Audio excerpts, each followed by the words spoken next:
We are on the brink of a golden age, a renaissance in human evolution. But the only way we can get there is if we do our self-healing first.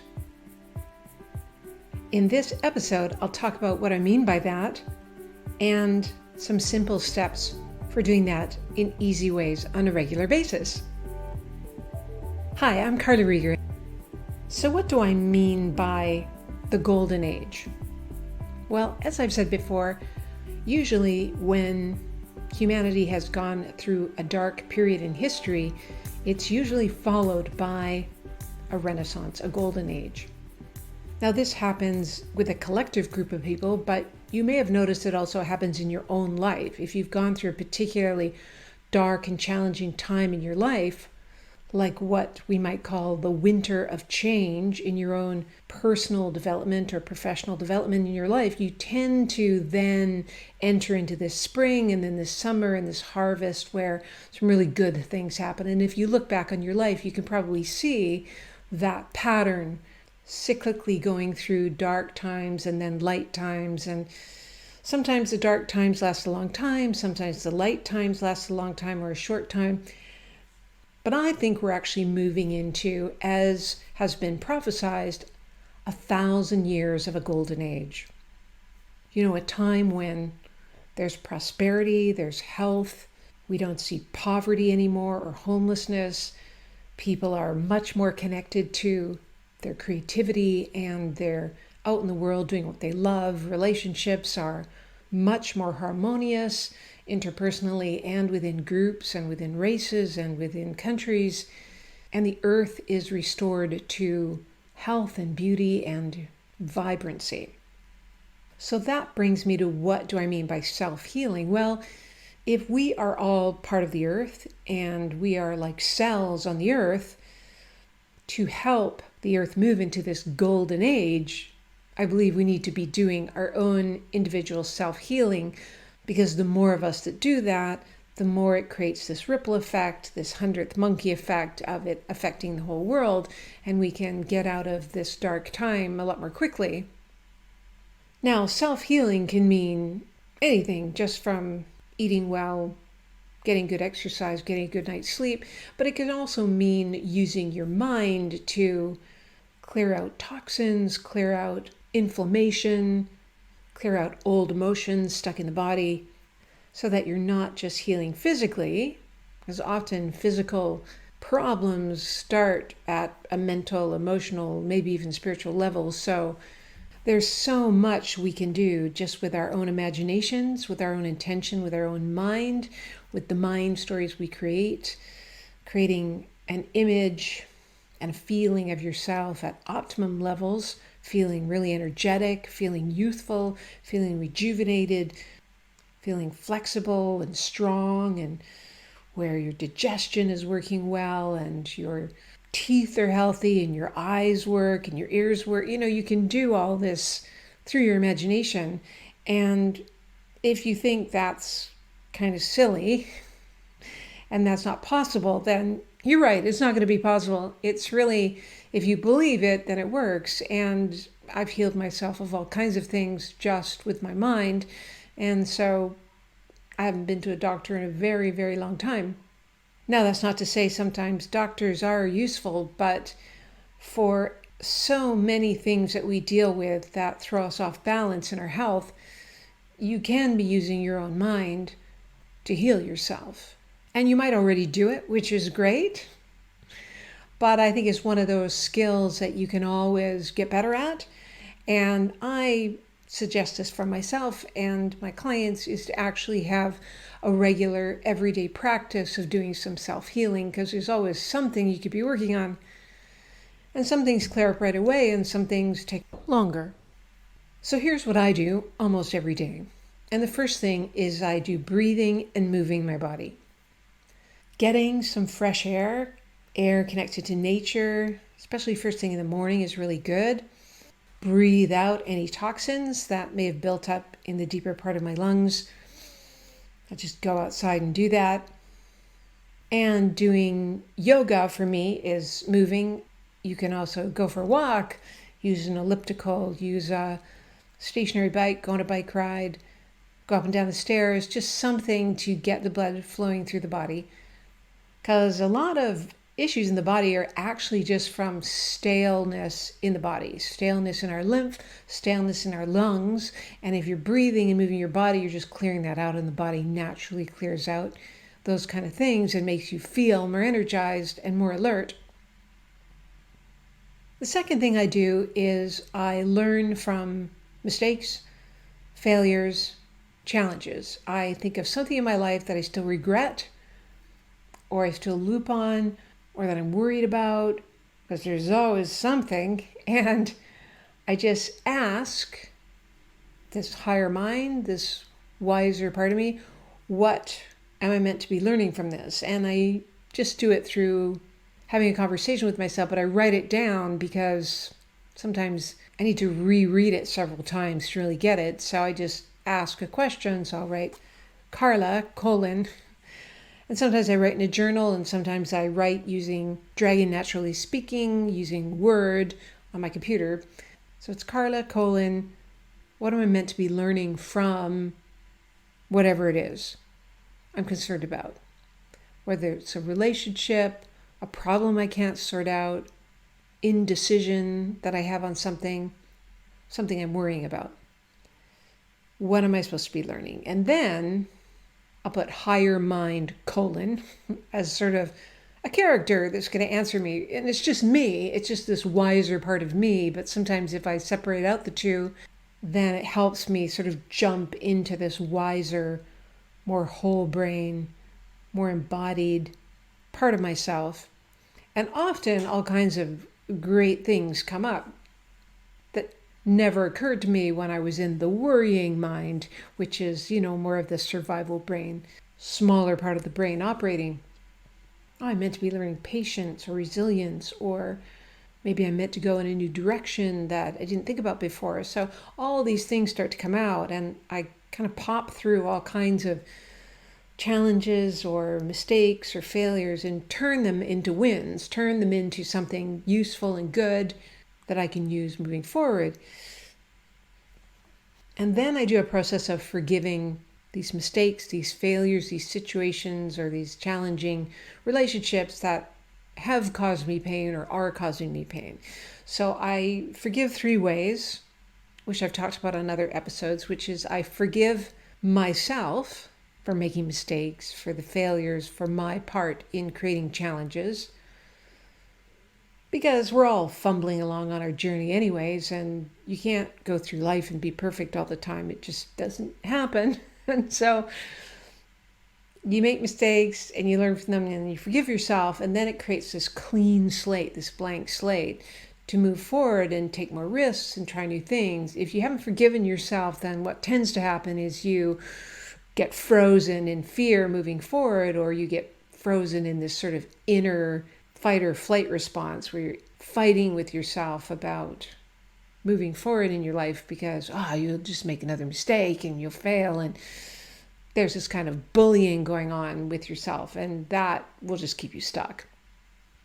So by forgiving and forgetting, like really forgetting that it happened, like you've extracted the wisdom so you don't have to keep looping on it as a negative.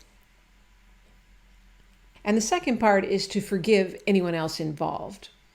Because people make mistakes, or they do dumb things, or they say things that maybe aren't the best. And if you can frame it all as a gift, as something that you've actually learned something from, then you're not going to hold this negativity or resentment or regret about those other people involved. You're just going to see that situation as a gift, and then you're going to let it go. Now, it doesn't mean that you condone bad behavior, but if it's already happened, they've already done it, then you might as well forgive that. And that often gives you the sense of self, the sense of confidence and esteem to create a boundary for that not to happen again. If you stay in this negative resentment about it, you actually can create more of people saying or doing things to you that harm you. So by identifying, okay, what was I meant to learn from that? It helps you extract the wisdom, learn from it, and let it go. And once you've done something like that, you've done the breathing, you've done the moving, you've chosen to learn from anything that you're dealing with, mistakes, challenges, failures, relationship breakdowns, whatever, and you've forgiven yourself and others, then it helps to move into allowing yourself to be forgiven. So there's offering the forgiveness, but allowing yourself to be forgiven. Because some people are very good at forgiving others, but they're not very good at allowing themselves to be forgiven by others. And that might be forgiven by yourself or by God, the great creator, or some higher power that you connect to, if you do that kind of thing. But also to ask for forgiveness from anyone that you feel you might have harmed. Now that might mean you actually ask them for forgiveness if they're in your life right now, but it could be somebody who's passed away, like a parent, or somebody who's just not in your life anymore and who wouldn't forgive you. You're pretty sure. And you can imagine that it were possible that they would forgive you. So if you said or did something you regret, just this idea that you could be forgiven actually helps you not do it again, ironically. So people say, well, I shouldn't be forgiven because then that's like letting me off the hook. But if you say didn't treat someone very well in a past relationship and you feel guilty about it, continuing to feel guilty about it for decades to come is only going to affect present day relationships in a negative way. If you choose to learn from it and you choose to forgive yourself and you allow yourself to be forgiven by yourself, by a higher power, and by the actual person you did it to, and just feel what that's like to be forgiven, that's when you won't do it again. You know what I mean? So it's really important to imagine that were possible, because I actually have seen that happen where I thought of someone that I had been in relationship with many years ago. And I remember when we were breaking up, I said some things that I really regret. They were mean-spirited, and I could see how much they hurt him. And I felt guilty about that for years. I was just trying to create an excuse to get out of the relationship because I just didn't want to be in a relationship anymore. And I was trying to find a reason, and I was making him wrong, and that really wasn't fair to him when I look back on it. So I forgave myself. I asked for forgiveness from my higher power, and I asked for forgiveness from him. And about 9 months later, I bumped into him, and he was really friendly. Whereas when I'd bumped into him before, he was not friendly. He was happy to see me. He seemed like he'd let all that stuff go. And I never asked him, hey, did you do a forgiveness process, or did you feel that you had forgiven me? I never asked him any of that, but I could just tell by the nature of our interaction that it was done. It was over. We were okay with each other. It was done. It was past. And maybe that was just the passage of time, but I really think that process that I did made a big difference. So I find after you've done all that, you're just a more potent connection for this higher self, this true self. And I identify that self as different from what I call your personality in this way. So the personality is like a series of programs or stories we develop about ourselves over time that maybe just got loaded onto you by society, by parents, by your education system, by the media. And we take on these personalities. Oh, this is how someone of my gender, my race, my age, my social standing, or where I am in the family is supposed to act. But it might not necessarily be how you would act if you were connected to your true self. We're more in our true self when we're really young, when our imaginations are really bright and really vivid, and where there's no racism, right? We just love everybody. You forgive everybody. Everybody's your friend, right? When I bumped into two couples, and we all knew each other, but we didn't expect to all meet each other in this park. And each of them had a daughter with them, and the daughters had never met, but they were the same age. And it took them literally 1 minute to decide they were going to play. And one of them was brown-skinned and dark-eyed, and one of them was blue-eyed and blonde-haired, and they had no racism, no fear of strangers, just you're my age. And I recognize you as a playful spirit. And off they went and they played as the rest of us just chatted and talked. And when it was time for the parents to leave, the two girls were just like inseparable. They'd become like instant friends and they're exchanging numbers. How long does it take adults to do something like that? Like you bump into somebody in a park and then immediately you go off and play and have fun and start imagining all these characters that you are and all these adventures that you're going on, which is what I saw them do. Like you just wouldn't do that as an adult, right? But we all have that capacity to live from that place also as a wise, mature, responsible adult with obligations. I think there's a way.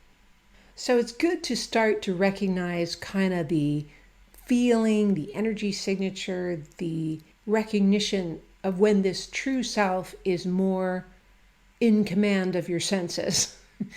And we all go in and out of that connection. Some of us stay in it longer than others. Some of us are in it very rarely. But for me, I know it's times when I'm peaceful, when I'm in my heart, when I'm compassionate, when I'm in my creativity and my imagination, where I can look at a tree and really love it and appreciate it, or a sunset, or where I'm just really open-minded to new things, where I'm really tapped into whether something is true or not.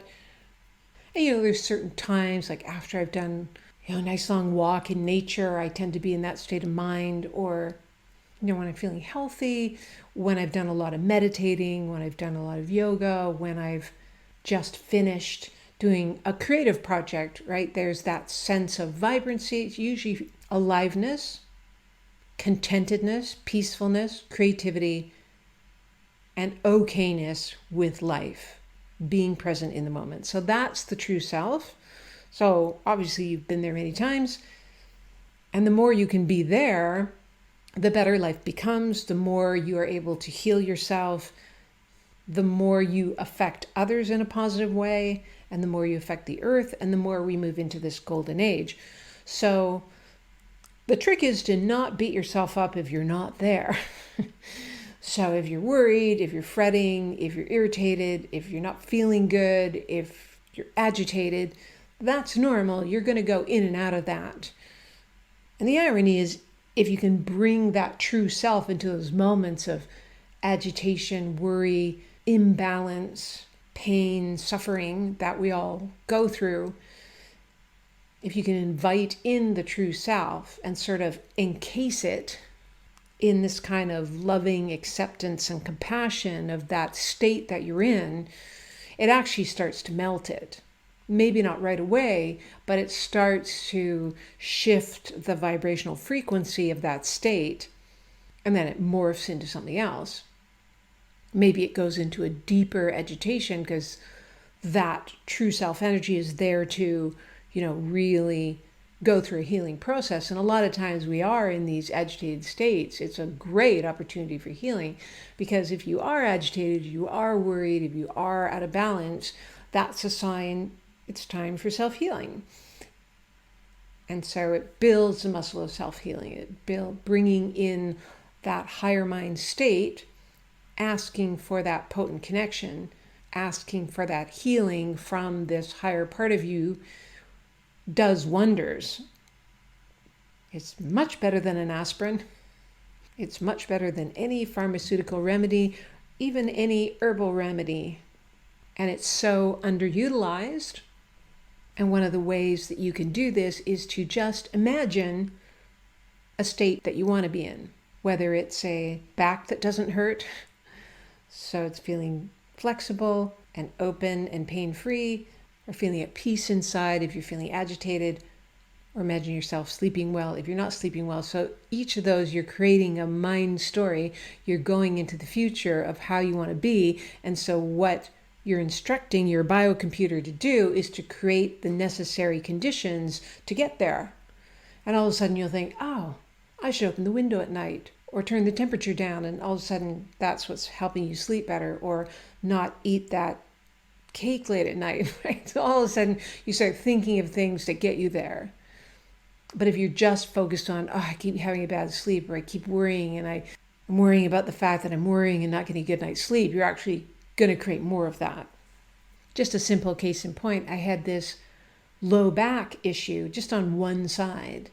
And all the regular yoga exercises, stretching, moving, liniment oil, none of it was helping. And so I just started to imagine my low back feeling pain-free and really flexible. And I just would lie in bed in the morning and imagine that.